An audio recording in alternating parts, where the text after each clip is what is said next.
Halo, perkenalkan saya Sri Pujiati, guru SLB Negeri Kroya Cilacap. Kali ini saya akan berbagi aksi nyata topik 2, kurikulum merdeka, mengapa kurikulum perlu berubah. Topik kurikulum pada kurikulum merdeka adalah pemahaman kurikulum dan pembelajaran, murid sebagai pusat pengembangan kurikulum, pembelajaran berdasarkan prinsip pembelajaran paradigma baru, dan struktur pembelajaran mendorong murid merdeka belajar.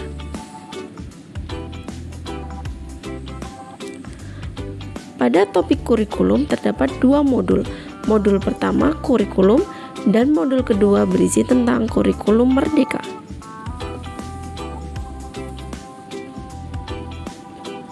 Apa itu kurikulum? Kurikulum merupakan seperangkat rencana dan pengaturan mengenai tujuan, bahan, dan isi pembelajaran, serta cara yang digunakan sebagai pedoman penyelenggaraan kegiatan pembelajaran untuk mencapai tujuan pendidikan baru. Terdapat 4 komponen dalam kurikulum. Pertama, tujuan. Kedua, konten. 3, metode atau cara. Keempat, evaluasi.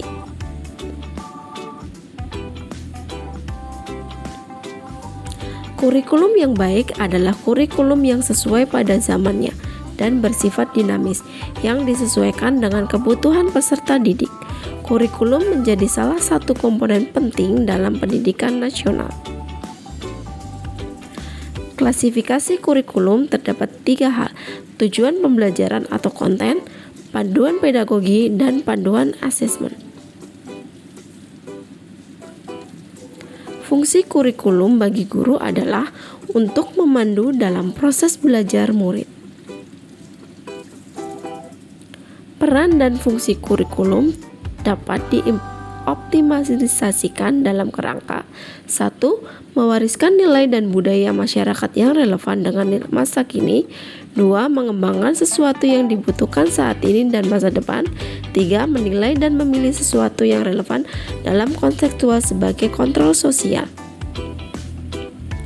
Menurut Ki Hajar Dewantara, maksud pendidikan adalah menuntun segala kekuatan kodrat yang ada pada anak-anak agar mereka dapat mencapai keselamatan dan kebahagiaan yang setinggi-tingginya, baik manusia maupun anggota masyarakat.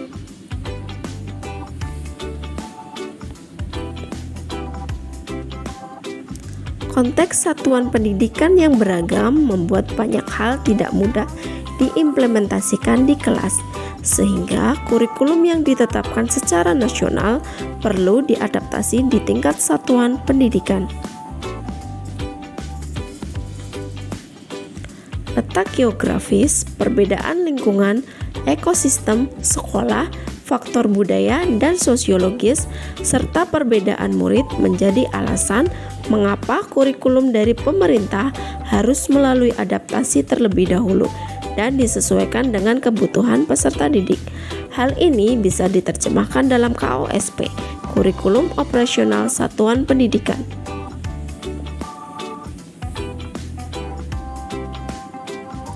Kerangka dasar kurikulum, tujuan pendidikan nasional, profil pelajar Pancasila, struktur kurikulum, prinsip pembelajaran dan asesmen, serta capaian pembelajaran.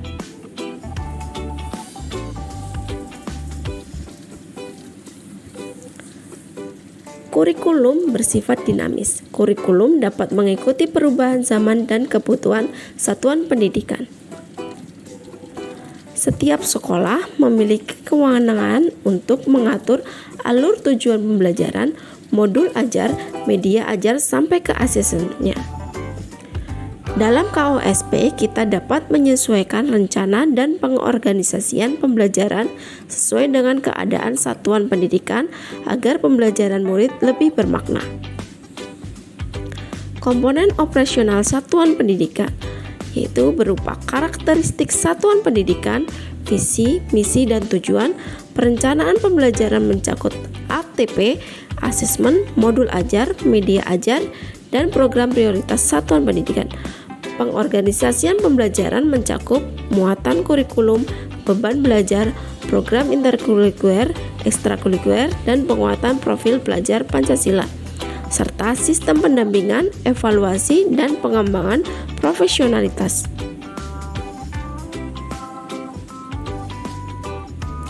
5 prinsip pengembangan KOSP. 1. Berpusat pada murid. 2. Kontekstual. 3. Esensial. 4. Akuntabel. Dan 5. Melibatkan berbagai pemangku kepentingan. 5 prinsip pembelajaran paradigma baru. 1. Mempertimbangkan kebutuhan capaian pembelajaran. 2. Membangun kapasitas belajar murid menjadi pembelajar sepanjang hayat. 3. Mendukung perkembangan kognitif dan karakteristik murid. 4. Menyesuaikan konteks kehidupan murid. 5.